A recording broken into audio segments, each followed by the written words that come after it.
ഹറമിൽ പോയാൽ ജന്നത്തുൽ മുഹല്ലയിലേക്ക് നടന്നു പോവാ. നമ്മളൊരു നേതാവ് അവിടെ കിടക്കണില്ലേ, ബഹുമാനപ്പെട്ട സയ്യിദ് റഹ്മാൻ ബാഫഖ് തങ്ങൾ. എന്താണ് ജന്നത്തുൽ മുഹല്ലയിൽ മറവ് ചെയ്യുമ്പോഴും ഹറമിൽ ജനാസയുടെ നടത്തം അവസാനിച്ചിട്ടില്ല. ചരിത്രല്ലേ, അറബ് നാട്ടിലെ ചരിത്രല്ലേ. മയ്യത്തുണ്ടെന്ന് തീർന്നിട്ടില്ല, അതായത് ടൈറ്റായി എന്നാണ്. ഹറമും ജന്നത്തുൽ മുഹല്ലയും തമ്മിലും ടൈറ്റായി. അവസാനം പോയി തീർന്നില്ല, കാരണം പോകാൻ കഴിയില്ല, അത്ര ടൈറ്റായി പോയി. അന്ന് ഹജ്ജിന് വന്ന ആളുകളൊക്കെ മയ്യത്ത് നിസ്കരിച്ചു. നിൽക്കാൻ കഴിയാതെ സ്ഥലം കിട്ടാതെ കാലിന്റെ പുറത്ത് ചവിട്ടിക്കേറി നിസ്കരിച്ചവരെ ഞാൻ കണ്ടിട്ടുണ്ട്. എവിടെയാ ഖബറ്? ആ ഖബർ നമ്മുടെ ഉമ്മയുടെ കാലിന്റെ ചുവട്ടിലാണ്. ആരാണ് ഉമ്മ? ഖദീജത്തു സിദ്ദീഖ, ബഹുമാനപ്പെട്ട ഖദീജത്തുൽ കുബ്രാ റളിയല്ലാഹു അൻഹാ. അവരുടെ കാലിന്റെ ചുവട്ടിലാണ് ഖബർ തന്നെ. ബഹുമാനപ്പെട്ട സയ്യിദ് റഹ്മാൻ ബാഫഖ് തങ്ങൾ. ചിന്തിക്കും. അതുകൊണ്ട് മനുഷ്യന്മാരെ ആലോചിക്കണം. ഇത്ര നേരം വലിയൊരു കർമ്മല്ല ഇത്. പുണ്യനബി എല്ലാ രാത്രിയും ചെയ്തു, നമ്മളോ തർക്കിച്ച് കളഞ്ഞില്ലേ? ഇത്ര വലിയ നമ്മൾ തർക്കിച്ച് കളഞ്ഞില്ലേ? ഇത് പുണ്യനബി എല്ലാ ദിവസവും ചെയ്തു, തർക്കമല്ലല്ലോ. തർക്കിച്ചവർ തന്നെ എന്താ പ്രശ്നം? ഇങ്ങോട്ട് നോക്കി. നമ്മളെ വലിയൊരു പൊട്ടത്തരം നമ്മുടെ നാട്ടിലുണ്ട്, അല്ലെങ്കിൽ അറിയാതെ ചിലര് ആടിനെ പൊട്ടനാക്കിയിട്ടുണ്ട്. വിദൂര നാട്ടിലേക്ക് മഹാന്മാരുടെ ഖബർ സിയാറത്ത് ചെയ്യാൻ വേണ്ടി പോകുന്നതില് ഉള്ള കാര്യത്തിലെ കേരളത്തില് തർക്കം തന്നെ നടന്നിട്ടുള്ളൂ.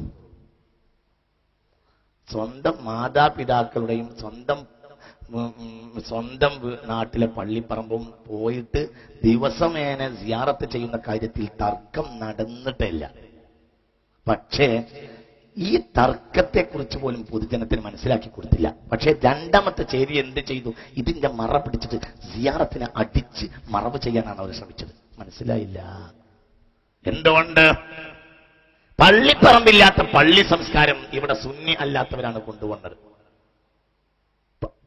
പിന്നെ നമ്മളും ആ ഭാഗത്തേക്ക് കൂടേണ്ടി വന്നതാണ്. പള്ളിപ്പറമ്പില്ലാത്ത പള്ളി എന്ന സംസ്കാരം ഇവിടെ സുന്നികളല്ലാത്തവർ കൊണ്ടുവന്നതാണ്. ആദ്യ കാലഘട്ടത്തിൽ നമ്മൾ എതിർക്കുകയും ചെയ്യുന്നു. അങ്ങാടി പള്ളിയിലേക്ക് നമ്മളില്ല, പള്ളിപ്പറമ്പ് വേണം പള്ളിക്ക് എന്ന് നമ്മൾ പറഞ്ഞിരുന്നു. കാരണം ഒരു നിസ്കാരം കഴിഞ്ഞാൽ ഖബർ സിയാറത്ത് വലിയ വിഷയമാണ്. വളരെ നമ്മൾ ചിന്തിക്കണേ. ഈ പറഞ്ഞ ഇവിടെ തർക്കം എത്രയേ ഉള്ളൂ എന്നറിയോ?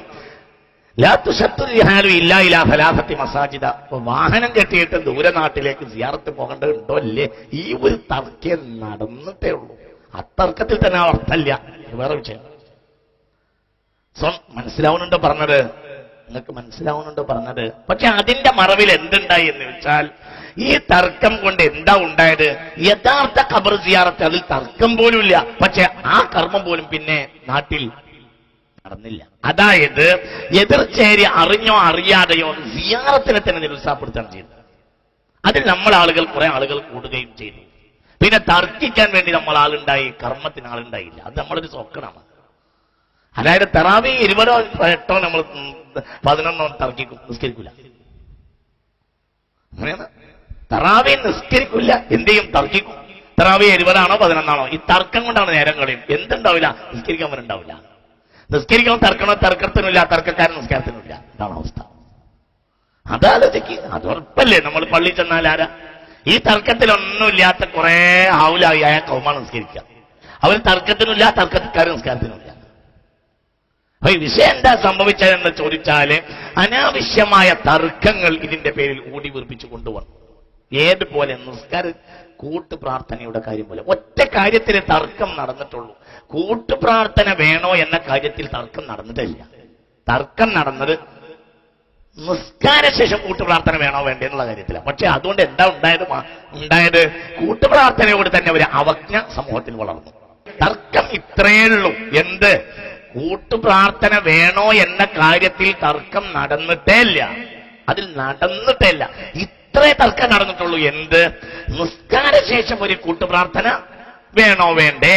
ഈ ഒരു തർക്കേ നാട്ടിൽ നടന്നിട്ടുള്ളൂ. പക്ഷെ അതിന്റെ പേര് എന്താ ഉണ്ടായത്?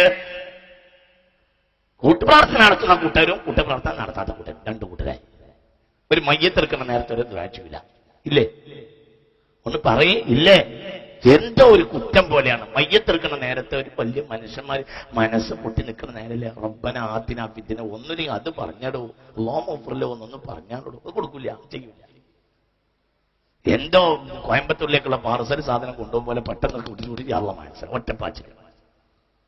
അങ്ങനെയാണ് ഇന്ന അതിനെ വലിയ രസമാണ്. ഇപ്പോഴത്തെ ഞാനൊരു വീട്ടിൽ ഒരു മയ്യത്തിന് വേണ്ടി കൂടി. എന്താ അവസ്ഥ എന്ന് ചോദിച്ചാൽ ദുആ ഉണ്ടോ? ദുആ ഇല്ല. പിന്നെ മയ്യത്തിന് ആംബുലൻസ് കയറ്റുക വീട്ടിൽ നിന്ന് തന്നെ. മനസ്സിലായില്ല? നിങ്ങൾ ഇവിടെ ഉണ്ടാ? മയ്യത്തിനെ വീട്ടിൽ വെച്ച് തന്നെ ആംബുലൻസ് കയറ്റും. എങ്ങോട്ട്? വലിയ പള്ളിയിലേക്ക് കൊണ്ടുപോകും. വലിയ പള്ളിക്കാണ് പള്ളിപ്പറമ്പിലേക്ക് ആംബുലൻസിലാണ് കൊണ്ടുപോകുന്നത്. അങ്ങനെയാണ്. അതായത് നടന്ന 1 കിലോമീറ്റർ 1.5 കിലോമീറ്റർ നടക്കാൻ ഇവർക്ക് മുതലാളിമാരാണ്, കച്ചവടക്കാരാണ്, ഇവർക്ക് നേരമില്ല. കുറച്ചാള് വീട്ടിൽ കൂടിയിട്ടുണ്ട്. ഇവരെന്തിനു കൂടിയെന്ന് ആർക്കും തിരിഞ്ഞില്ല. കാരണം ഒരു ദുആക്ക് വേണ്ടിയാണെങ്കിൽ അവിടെ ദുആ ഇല്ല. മയ്യത്തിന്റെ കൂടെ നടക്കലാണെങ്കിൽ മയ്യത്തിന്റെ കൂടെ നടത്തവും ഇല്ല. അതിന് പള്ളി കൂടിയാ പോലെ, അല്ലെ കൂടാതിരുന്നാ പോലെ. മനസ്സിലായോ നിങ്ങൾക്ക്? ഈ സംസ്കാരം വളർന്നിട്ടുണ്ട്. നേരെ ആംബുലൻസ് കൊണ്ടുവരിക, വീട്ടിൽ നിന്ന് ആംബുലൻസിലേക്കാണ് കയറ്റുക, എന്നിട്ട് പള്ളിപ്പറമ്പിലേക്ക് കൊണ്ടുപോകും. ഇത് അടുത്ത കാലത്ത് അങ്ങിങ്ങായി തുടങ്ങി അടുത്ത കാലത്ത് വല്ലാതെ വളരും. ഇതൊക്കെ നമ്മൾ യുദ്ധം ചെയ്തിട്ട് നമ്മുടെ നാട്ടിൽ തടയണം. യുദ്ധം ചെയ്ത് തടയണം. ഇവിടെ കരുത്തുള്ള പോലെ മനുഷ്യന്മാർ നാട്ടിലുള്ള ഉമറാക്കളുണ്ട്. അതുകൊണ്ട് ഞാൻ കരുതി കൂട്ടി പറയാൻ, നമ്മളെ ഏരിയയിൽ അത് നടപ്പില്ല എന്നാണ് പറയണം. അതിവിടെ നടക്കൂല എന്ന് പറയണം. ഇവിടെ കുറെ ഉമറാക്കൾ കരുത്തുള്ളവരുണ്ട്.